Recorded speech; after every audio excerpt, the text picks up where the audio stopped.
Et vous suffit de frapper mon ventre de toutes vos forces. Ok. Oh. Pas mal. Comprendre enfin des compétitions hors normes et goûter à la vie des sportifs, bienvenue Xian. La semaine dernière, nous avons vu la puissance du Batixuan. Cette forme de kung-fu, de combat rapproché, est très efficace, mais ce n'est pas la seule arme pour vaincre ses adversaires. Le Piguatuan, qui est aussi originaire de Changzhou dans le Hebei, a un style complètement différent.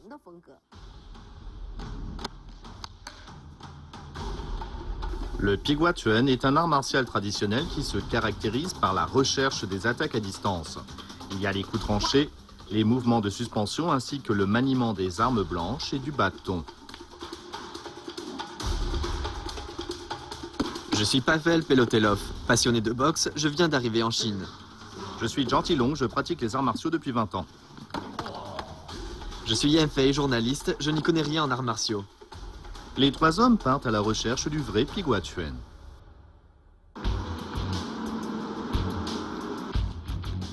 Pendant la période du Nouvel An chinois 2014, nous avons rencontré un maître qui a consenti à nous montrer le Piguatuan. Wang Huafeng est un héritier majeur du Piguatuan. Il est professeur à l'université des sports de Beijing et veut bien nous organiser un combat réel. Le Piguatuan est très spécial. Il est très différent d'autres formes à main nue de Wushu. Les méthodes d'entraînement sont très intéressantes. Il faudra faire très attention à leurs mains.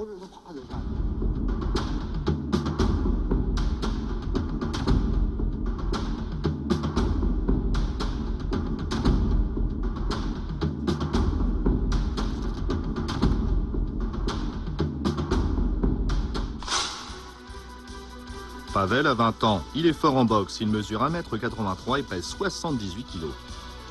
Qiu Zheng a 22 ans, il étudie le Piguatuan, il mesure 1,70 m et pèse 67 kg. Commencez.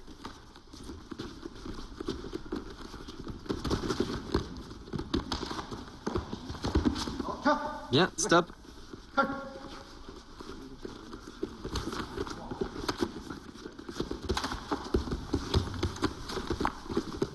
Stop. Ne cherche pas à l'étreindre. D'accord. Prêt? Allez.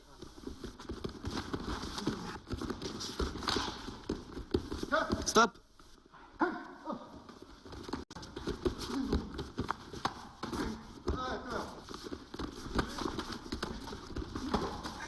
Stop.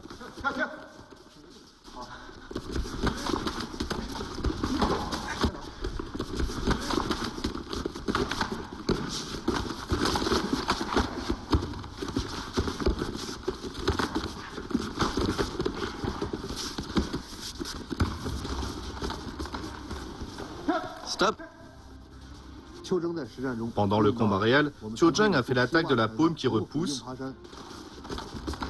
et l'attaque de la simple paume du Piguatuan.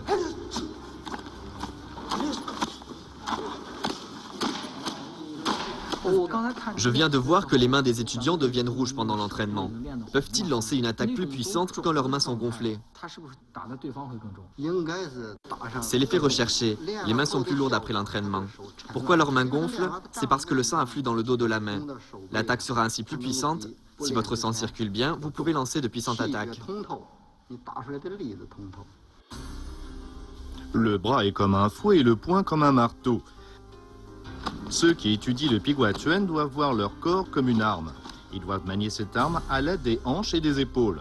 Par conséquent, un entraînement en apparence doux a été inventé. Cette méthode qui consiste à faire balancer ses bras permet-elle d'augmenter la portée des attaques en combat réel? Afin d'en savoir plus, l'équipe demande à Yanfei d'en faire l'expérience lui-même.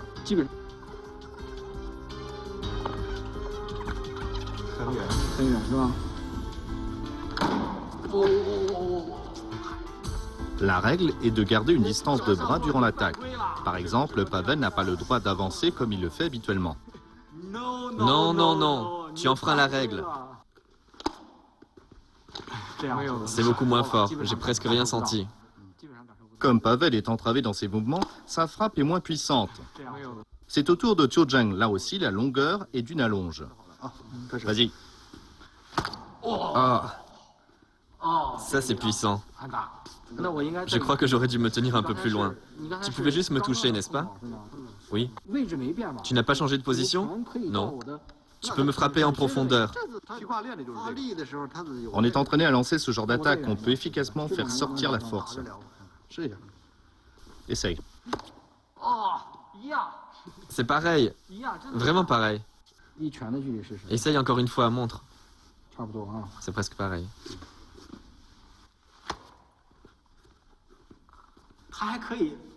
Il peut me frapper plus haut.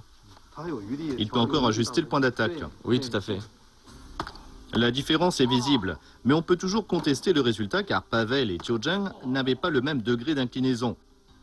Afin de comprendre le mystère de l'attaque à grande allonge du Piguatuen, nous invitons maître Wang Huafeng à venir dans notre laboratoire. Celui-ci est doté d'un système de capture de mouvement utilisé dans les milieux professionnels. Il va servir à numériser les mouvements de maître Wang. Après une semaine d'analyse, les ingénieurs seront en mesure d'expliquer en détail les secrets de ces mouvements.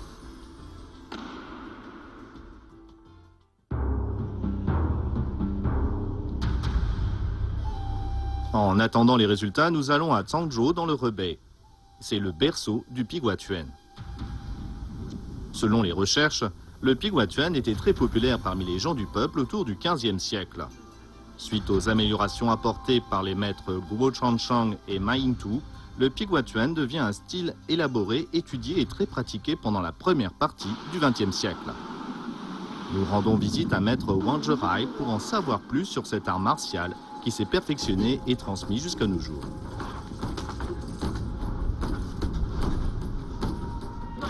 Au moment de l'impact, ça doit vraiment faire l'effet d'un roulement de tonnerre. Les mouvements sont continus.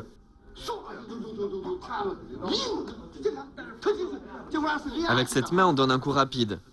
Tu vois, les mains sont ici pour frapper vite. Regarde, regarde. Tu dois améliorer cela pour être plus rapide. Wang Zherai est du district de Changxian de la municipalité de Zhangzhou. À 21 ans, il a suivi l'enseignement du célèbre maître Guo Juexiang, qui était le fils de Guo Changshang. C'est lui qui a fondé le club d'arts martiaux où nous nous trouvons. Il enseigne principalement le Piguatuen. Nous sommes ici afin que Pavel apprenne le vrai Piguatuen et se mesure en combat réel avec les élèves de Wang Zherai. Plus vers l'avant. Tu ne fais pas le bon geste. La main est comme une épée. Tu dois mettre le tranchant devant et pas comme ça. Il faut frapper comme ça. La clé du Piguatuen, c'est le tranchant de la main qui va de haut en bas et le coude de bas en haut. Pendant l'entraînement de Pavel, maître Wang Zherai insiste sur le fait qu'il faut bien lever la main. Mais en combat réel, plus vous levez la main, plus vous êtes vulnérable. Est-ce que c'est vraiment efficace en combat réel?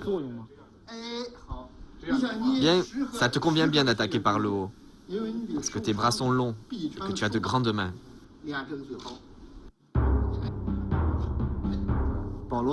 Pavel est fort, mais son problème, c'est qu'il est trop contracté. Maître Wang arrive bien à rester détendu. C'est un calme destructeur.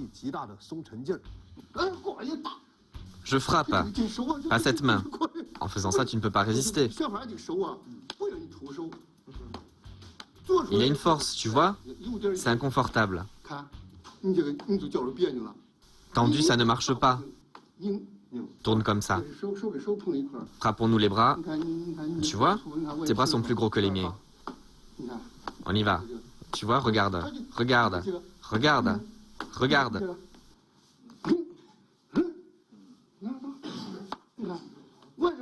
Je tiens bon.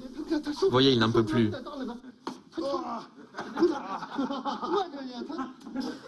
Plus fort, moi ça va. Ça ne marche pas quand on est tendu. Ça faisait vraiment très mal quand le maître frappait mes bras. Je disais, on peut faire une pause? Je n'ai pas pu continuer parce que cela faisait trop mal.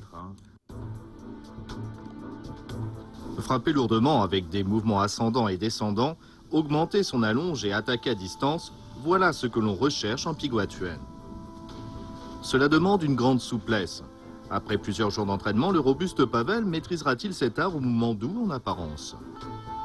À part l'entraînement, Pavel commence à se mesurer à d'autres élèves du club d'arts martiaux afin de mieux connaître les caractéristiques du Piguatuen.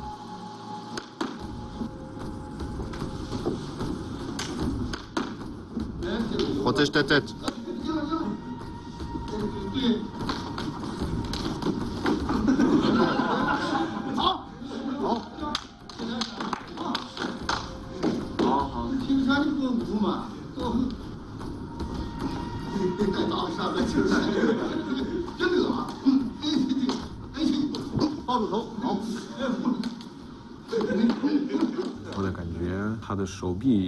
J'avais l'impression que ses bras s'allongeaient. Je n'ai pas cherché à éviter. Je pense que je dois m'entraîner davantage, sinon je n'aurai aucune chance.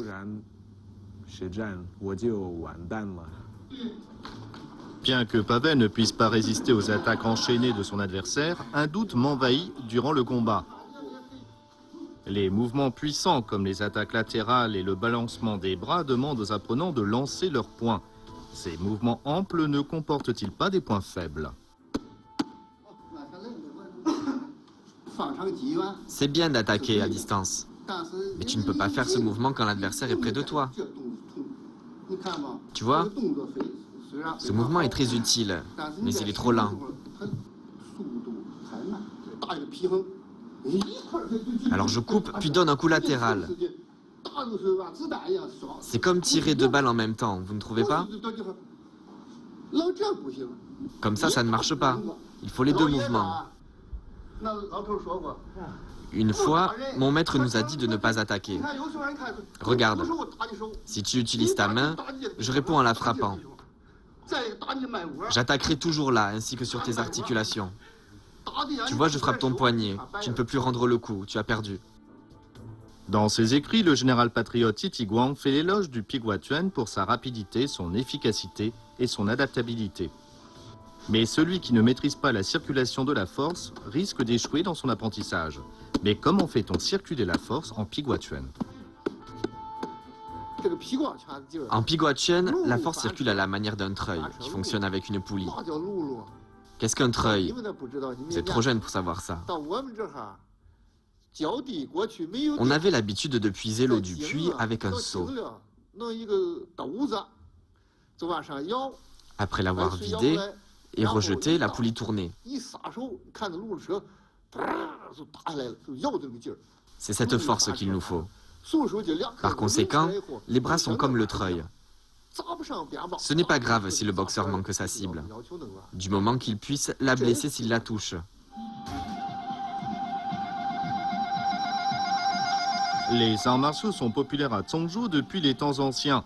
À part les diverses formes à main nue, il existe aussi de nombreuses formes avec des armes de toutes sortes. Nous allons à la découverte du mirdao. Le mirdao a une longueur d'environ 1,50 m. Il a à la fois les caractéristiques de la lance et de l'épée. L'arme a pris le nom de mirdao en 1921 pour sa longue lame qui ressemble à une pousse de riz. Guo Changsheng, le grand maître du Piguatuan, était fort dans le maniement du mirdao. De ce fait, cette arme était populaire parmi ses disciples. À Beijing, nous avons déjà vu Maître Wang manier le mirdao. Cependant, les mirdao ordinaires étant faits pour les démonstrations, on ne peut donc pas tester leur efficacité meurtrière. À Zhangzhou, nous avons entendu dire que Maître Wang possède un authentique mirdao. Nous avons donc décidé de faire un test. Le test va commencer, mais Maître Wang est hésitant. Je n'ai jamais coupé de viande avec un mirdao. Je ne sais pas ce que ça va donner, j'ai peur de briser la lame. Nous apprenons que le mirdao a une signification particulière pour Wang Zherai. Ce mirdao, c'est mon maître qui me l'a donné avec une inscription gravée dessus. Je dois le garder précieusement.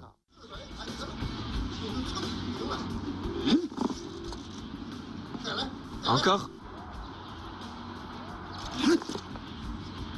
2 fois, l'homme a frappé des stocks au niveau de la chair. Il va ensuite le faire au niveau des os.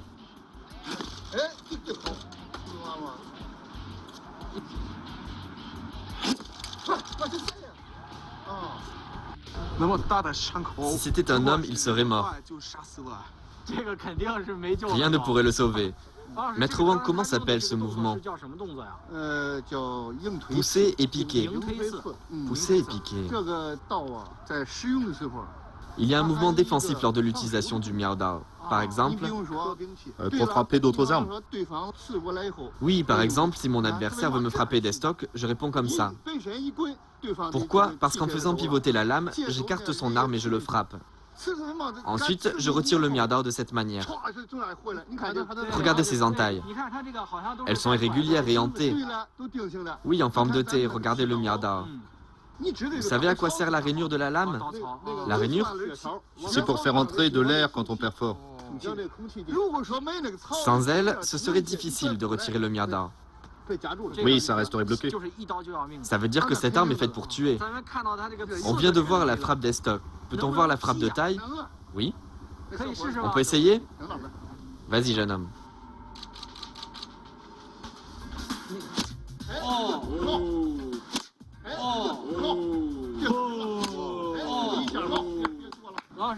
Super. Mestres os sont tranchés sur le côté. De côté, une vertèbre. Les tendons. Tout est tranché. Oui, la lame est effilée. Les jams à Dao utilisés par la 29e armée étaient plus larges, plus épais et plus puissants. C'est vraiment un bon sabre. C'est une bonne technique. Miao de Chine. L'acier de la lame est différent des autres. Il coupe sans laisser de traces.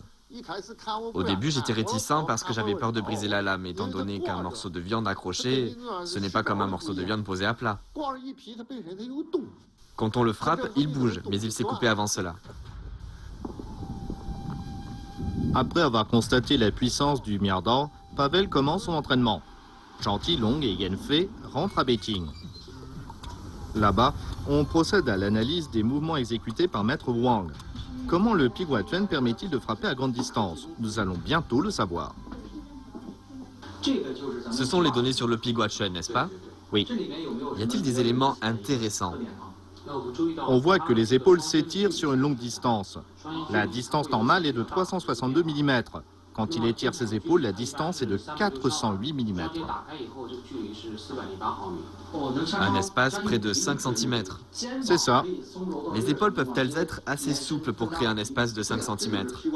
Oui, c'est la caractéristique la plus importante du Piguatuen. Ceux qui pratiquent le Piguatuen sont très souples des épaules. Le changement est très grand. Ça veut dire qu'au combat, ses épaules sont plus larges de 5 cm. Oui, ça veut dire qu'entre deux personnes de taille et de longueur de bras identiques, celle qui pratique le Piguatuen aura une plus grande allonge. Cet écart de 5 cm donne un avantage déterminant aux attaques du Piguatuen. Nous retournons à Zhangzhou, où Pavel a terminé son entraînement. Pourra-t-il étirer ses épaules de 5 cm? En une semaine, a-t-il réussi à assouplir ses épaules devenues raides à cause de son entraînement à la boxe? Le combat réel aura lieu demain. Pavel n'est pas sûr de pouvoir faire la démonstration des caractéristiques du Piguatuen. J'ai juste appris les mouvements de base du Piguatuen. Je ne pense pas que j'arriverai à en faire la démonstration en combat réel. Cela me fait un peu peur. Le grand jour est arrivé. Nous apprenons que le club d'arts martiaux Jerai a trouvé pour Pavel un jeune homme ayant une taille et des bras d'une longueur identique. Celui qui arrivera à étirer ses épaules de 5 cm aura l'initiative. Pavel a 20 ans. Son point fort, la boxe. Il mesure 1,83 m et pèse 78 kg. Sunmong a 19 ans. Son point fort, le Piguatuen. Il mesure 1,83 m et pèse 75 kg.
Tes impressions?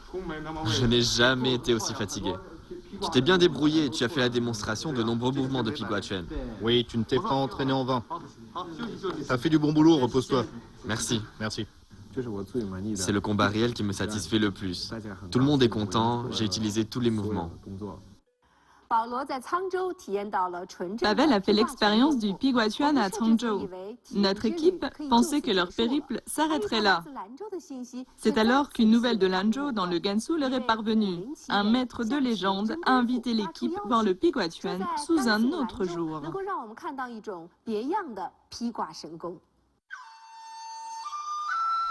En 1899, Ma Fengtu, un maître en arts martiaux, a appris le Piguachuan à Changzhou.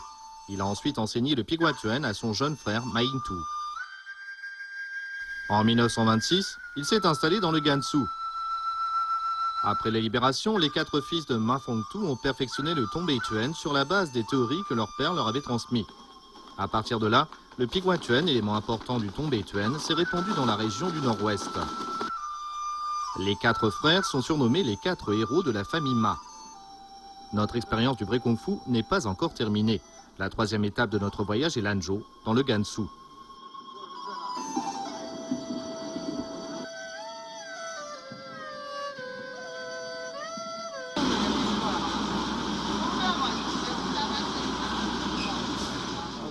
Maître Go, c'est ça? Bonjour. Nous sommes de CCTV. Go Naihui est un héritier important du Tong Bei Chuan. Il a appris le Tong Bei Chuan auprès des 4 héros de la famille Ma. Go Naihui est aussi le gendre de Ma Yingda, l'aîné des 4 frères. Notre Piguachuan s'appelle aussi Tong Bei Piguachuan. C'est différent?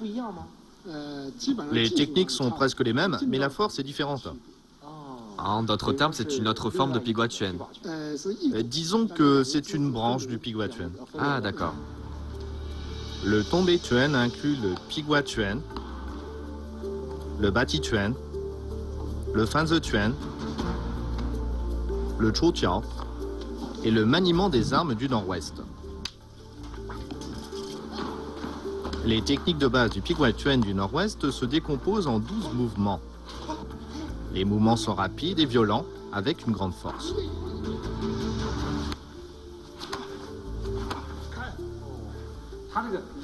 Il est très souple. Voyons jusqu'où peut aller sa main. Il peut toucher la fesse opposée. Main droite? Oui. Il peut même toucher la cuisse. Moi, je ne peux pas aller jusque-là. Et toi?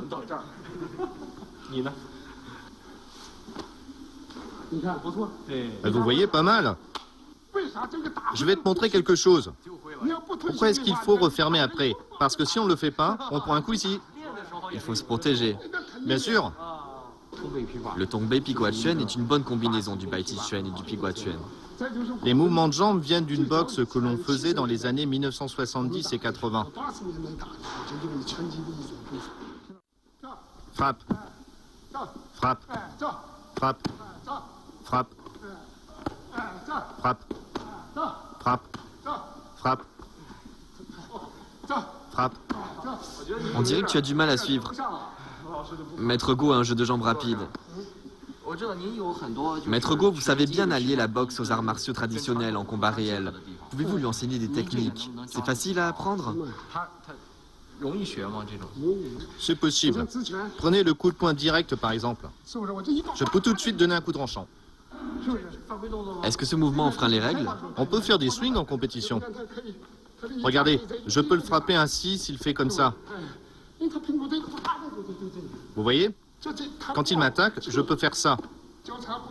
Il ne peut pas se replier. Frottement, balayage, balayage, vas-y. Ça s'appelle pas rapide.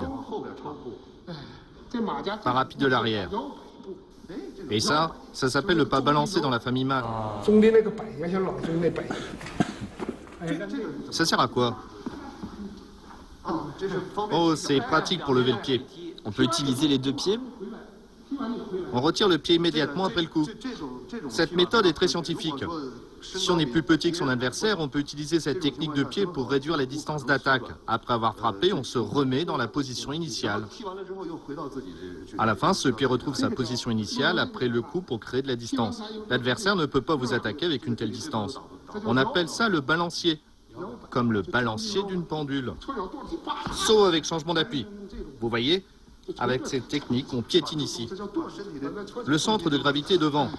C'est aussi une méthode pratique pour se retourner. Le lendemain, nous laissons Pavel s'entraîner au club d'arts martiaux. Zhao Tilong et Yan Fei vont rendre visite à maître Ma Lingda. Ma Lingda a 78 ans. Il est le troisième de la fratrie Ma. Il est fort en maniement des armes et en sanda. C'est un héritier important du Tongbai Tuen. À ses yeux, le Tongbai Tuen n'est pas seulement un art martial, mais aussi une philosophie. Elle consiste à l'intégration de nombreuses techniques du wushu et même de sports occidentaux. C'est comme en boxe russe où il faut faire pivoter le bassin. En boxe russe, on se met en garde comme ça et les coups sont rapides. Tandis qu'en boxe européenne, la garde est plus resserrée. C'est différent. J'ai appris la boxe auprès de mon deuxième grand frère quand j'étais petit. Quand il revenait de l'entraînement, personne ne s'exerçait avec lui à part moi. Grâce à cette ouverture sur tant de choses, vous avez intégré des éléments occidentaux, n'est-ce pas? Cela apporte-t-il des améliorations pour le Tongbai Tuen? Oui. Maître Ma n'est pas seulement fort en forme à main nue, il a aussi fait beaucoup dans le maniement des armes. Pour lui, le bâton du Nord-Ouest est celui qui a le plus de particularités. Il y a de nombreuses formes au bâton dans le Nord-Ouest, comme le Tianchi, le Fengmo, le Danyose, le Xiaonyose et le Putan. Toutes ces formes viennent du Nord-Est. Oui, c'est ça, l'art du bâton est très riche dans le Nord-Ouest et il a été bien transmis. Afin de faire l'expérience du bâton en combat actuel, et d'une forme en particulier, le Fengmo, nous retournons à l'école des sports du Gansu avec Maître Guo. Ce bâton est très léger. On peut frapper quelqu'un avec ça? Il a l'air léger. Oui, maître. Ce bâton nous semble bien inoffensif. Sa force, c'est sa flexibilité. Il pique, étourdit et fouette. Son point fort, c'est sa flexibilité? Il donne des coups, des éraflures et permet le balayage. Il ne peut donc pas directement blesser l'adversaire. Oui, s'il était lourd, il ne serait pas flexible. Cela veut dire qu'il permet de toucher avec précision certaines parties du corps. N'importe laquelle. Pour piquer, on peut viser les arcades sourcilières, le cœur et les cuisses comme avec une lance. Pour fouetter et écorcher, il y a d'autres méthodes. Les coups sont directs. Oui, on frappe sur les parties où ça fait le plus mal. Titi Guang a dit que la clé du maniement de la lance était d'attaquer d'abord les bras et les jambes. Il faut frapper les membres le plus vite possible. Frapper les mains et les pieds. Parce que si vous ne pouvez pas tenir le bâton, vous ne pouvez pas combattre. Le bâton a l'air redoutable et précis. On peut essayer? Tilong, qu'en dis-tu? D'accord. Allez-y. Je vais mettre des gants.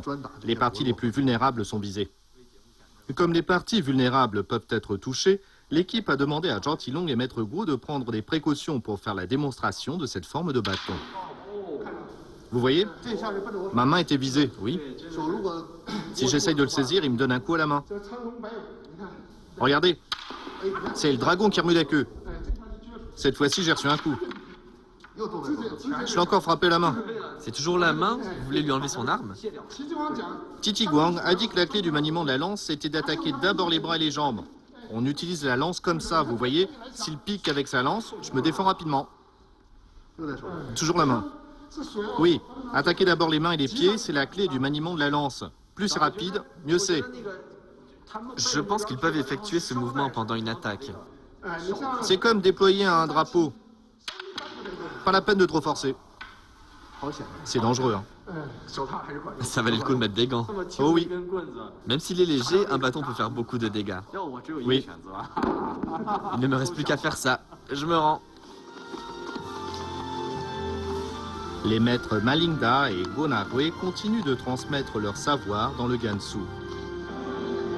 À Beijing et à Zhangzhou, maîtres Wang Huafeng et Wang Zhihai enseignent sans relâche le Piguatuen.